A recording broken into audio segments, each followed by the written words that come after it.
বিজয়গড় ছেড়ে কোনোদিনও যাব না, তাও চলে যেতে হলো।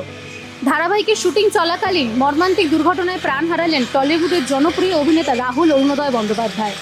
তাকে শেষবারের মতো শ্রদ্ধা জানাতে টলিউডের অভিনেতা অভিনেত্রীরা এবং পাড়ার লোকেরা ভিড় জমিয়েছেন তার বিজয়গড়ের বাড়ির সামনে।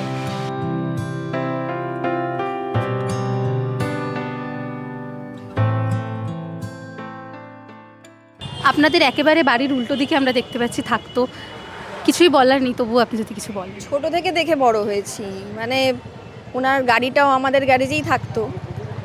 যখনই বেরোতো, মানে আমার বিয়ে হয়ে যাওয়ার আগে অবধি যখনই গলি থেকে বেরোতো, বাবু ভালো আছিস, ঘাড় নেড়ে আমার ঠাকুমাকে রীতাদি গুড মর্নিং।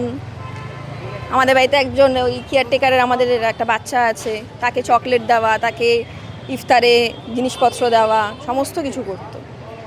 মানে বাবিন্দা যে মানে পাড়ার ছেলে, মানে সেলিব্রিটি আমরা কোনোদিন ভাবিনি, আর বাবিন্দা নিজেকে কোনোদিন, আমরা বাবিন্দাই বলি, কোনোদিন দেখাইও নি সেইভাবে।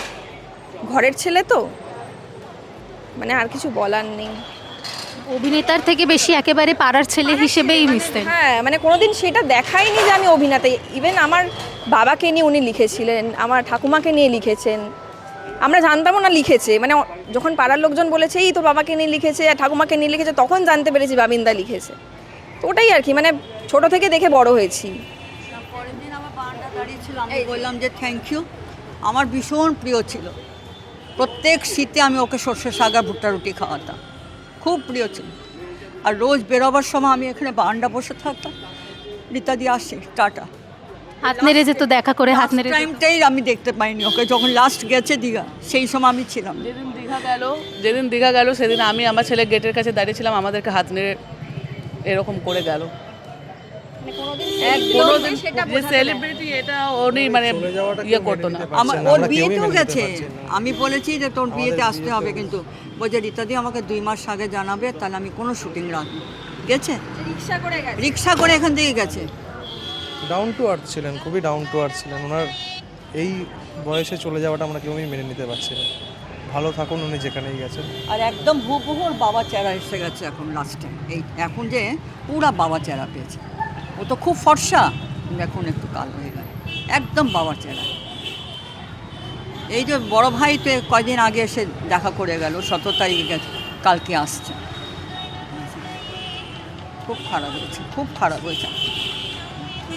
আপনারা একেবারে পাড়ার ছেলে হিসেবেই দেখতেন, একদম পাড়া, আপনাদের নিজেদের পাড়ার ছেলে ছিল আমাদের। ওকে, ওর বাবাকে, মানে ওকে আর ওর দাদাকে আমি জন্ম হতে দেখেছি। ও যখন ওর মা বিয়ে করে, সবচেয়ে আগে আমরা পরিচয় করেছি ওর সাথে। এর থেকেই বড় কিছু হয় না। অরুণোদয় ওকে ভগবান বলতো। আমাদের স্কুলের সেরা 2 রত্ন, একজন অরিজিৎ সেন, একজন অরুণোদয় বন্দ্যোপাধ্যায়।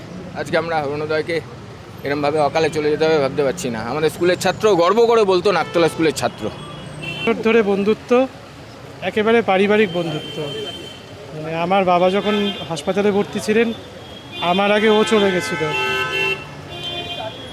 এই ক্ষতিটা তো জীবনেও পূরণ করা যাবে না। মানে আমার জীবনে তো একটা পার্সোনাল লস, এবং একেবারে ভাই, গুটি কয়েক ভাই আছে, একজন চলে গেল।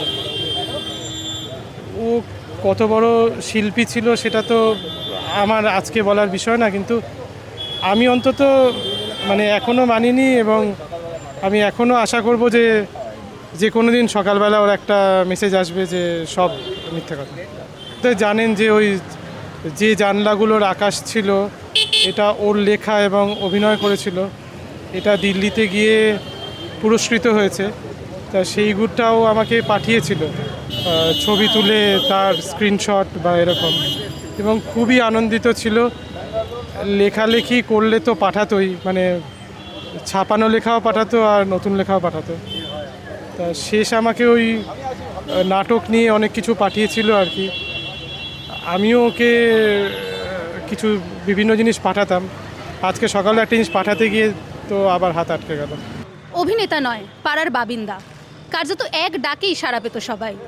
কারোর সঙ্গে শেষ দেখা তো কারোর সঙ্গে শেষ কথা অথবা লাস্ট মেসেজ, এইটুকু স্মৃতি করে রেখেই শেষ শ্রদ্ধা জানালো বিজয়গড়বাসী। ক্যামেরায় অনুষ্কা মণ্ডলের সঙ্গে বিথিকা, টাইমস নাও খবর, কলকাতা।